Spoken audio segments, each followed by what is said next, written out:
Hello மக்களே, hair fall எடுத்துட்டாலே நிறைய reasons இருக்கு. கீரை நிறைய சாப்பிடணும், கருவேப்பிலை சாப்பிடணும், அயன் கண்டென்ட் எடுத்துக்கணும்னு சொல்லுவாங்க.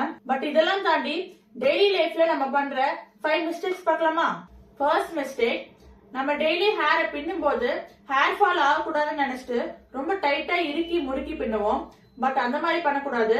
டெய்லி டைட்டா பின்ன ஹேரோட ரூட் எல்லாம் டேமேஜ் ஆகி ஹேர் ஃபால் ஆயிடும். சோ முடிஞ்ச அளவுக்கு லூசா பின்றதா நல்லது. Second mistake, applying over oil.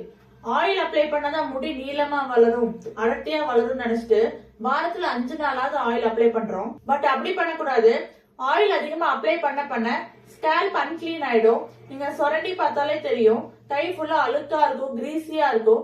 So அந்த மாதிரி ஸ்கேல்ப் அன்கிளீனா இருக்கப்ப கண்டிப்பா ஹேர் ஃபால் ஆகும். So weekly once R twice oil apply பண்ணா போதும். அதுவும் half an hour before hair wash. Third mistake, girls எல்லாம் குளிச்சுட்டு வந்து தலை எப்படி தோட்டுவோம்? ஒரு துண்டு வச்சு ஃபோர்ஸா தட்டுவோம், இல்லைன்னா மைகோதிய வச்சு சட்டு நடிப்போம். சோ அந்த மாதிரி பண்ணவே கூடாது. ஒரு ட்ரை டவல் வச்சு சாஃப்டா துடைக்கணும். ஃபோர்த் மிஸ்டேக், தலை குளிச்சதுக்கு அப்புறம் துண்டை தலை எவ்வளவு நேரம் கட்டியிருப்போம் நமக்கே தெரியாது. அவ்வளவு நேரம் கட்டியிருப்போம். சோ ரொம்ப நேரம் கட்டக்கூடாது. வித்தின் 10 மினிட்ஸ்ல அவுத்தரணும்.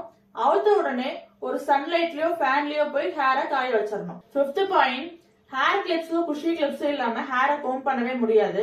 பட் டெய்லி குஷி கிளிப்ஸ் எல்லாம் ஒரே இடத்துல குத்த அந்த இடத்துல ஹேர் ரொம்ப பிரஷர் ஆகும்.